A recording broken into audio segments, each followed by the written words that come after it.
to actually do it. Here's an interesting part. You know, all of us here, I think, have experienced becoming an employee or an employer. And what employers usually say na, we hire for character first. We hire for values first. But the evidence that we use for this values and character is few pages of resume that does not actually tell you anything about that person's character and values.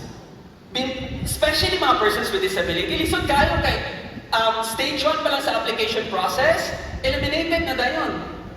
Okay, there's no way for them to demonstrate empathy and problem solving and all of this. But think about it. If you lived all your life na ang imong environment is not built and designed for you, what would you do? You become natural problem solver, right? You become more resilient, you become more persistent. And these are the qualities that employers would like to have, no? I actually have a video to show you about this. Pero istorya na lang ako. This is Mark. Mark is visually impaired, right? He's one of our graduates in our program. And during sa graduation speech niya, ano siya, ako mismo din ko katoo nga makareceive kong award sa video editing. Kaya grabe ka-ironic na I'm visually impaired, pero ang award niya akong na-receive kay video editing, right? Now think about this.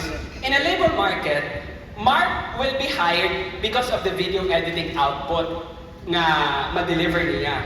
What employers are missing out is how did Mark get there?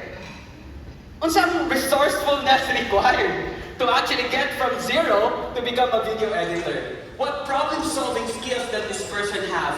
Unsang curiosity nga naa nga person? That's what employers are missing out on. And so, because of that, we thought na this is our new revised theory of change. That's building better pathways